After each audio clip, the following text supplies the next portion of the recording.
दोस्तों, आज एक और किसान के सफलता की कहानी आपके सामने लेकर के आया हूं और आप देख रहे हैं हमारा यूट्यूब चैनल फार्मिंग। और मैं डॉक्टर बी.एन. सिन्हा आपको एक ऐसे किसान से मिला रहा हूं जो 70 वर्ष के हैं। कहानी की किसान की सफलता की कहानी के संदर्भ में है। 70 साल की उम्र में नवाचार की मिसाल पृथ्वीचंद जी। आज हम आपको मिलवाने जा रहे हैं हिमाचल प्रदेश के हमीरपुर ज़िले के एक ऐसे प्रगतिशील किसान से जिन्होंने साबित कर दिया है कि उम्र कभी भी सफलता की राह में बाधा नहीं बनती।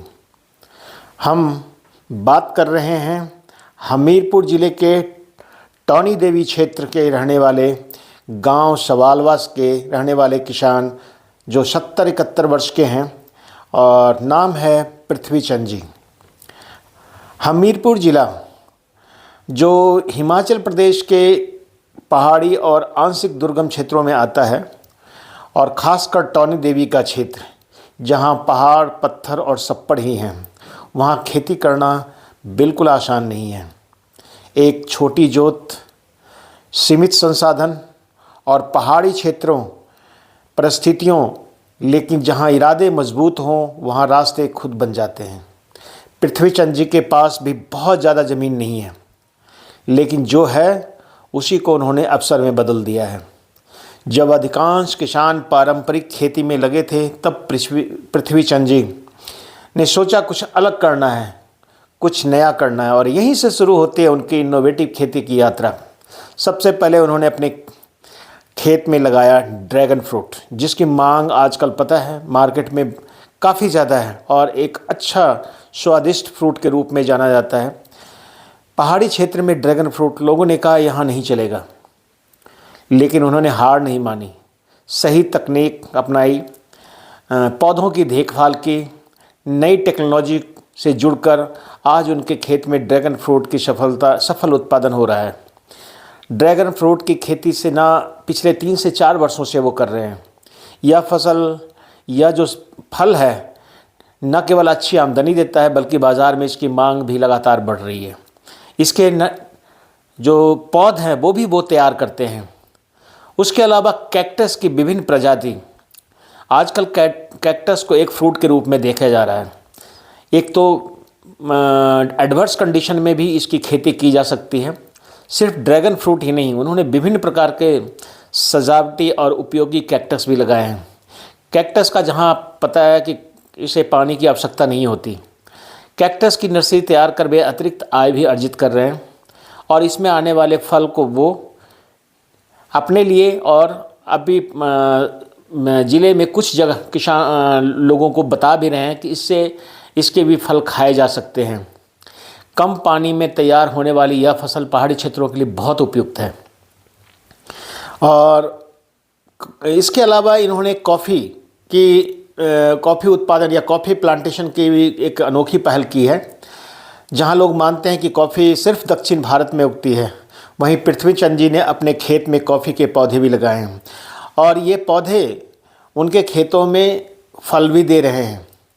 कॉफ़ी के पौधे जो उन्होंने लगाए थे वो इस परिस्थिति में सफलतापूर्वक उसमें फलन भी हो रहा है और उससे नए पौधे भी तैयार कर रहे हैं। लेकिन उनकी जिज्ञासा और सीखने की चाह ने इसे जो कॉफ़ी उत्पादन को है संभव कर दिया है। इनके पास बहुत सारे छोटे छोटे अभी कॉफ़ी के पौधे हैं जिसको वो इस सीज़न में आने वाले समय में प्लांटेशन भी करेंगे। इसके अलावा बड़ी इलायची और स्ट्रॉबेरी भी उन्होंने लगाए हैं।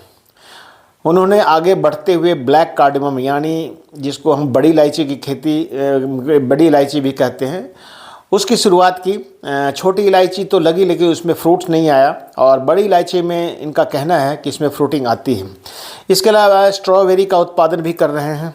अच्छे क्वालिटी का स्ट्रॉबेरी जैसी नकदी फसल से उनको अच्छा आय या मुनाफा है, उसके शकर्स वगैरह भी वो बेचते हैं। इसके अलावा उन्होंने कुछ जिसको हम बोलते हैं सीताफल, कैस्टर्ड एप्पल, शरीफा भी बोलते हैं, उसके प्लांटेशन भी इन्होंने काफ़ी किए हैं।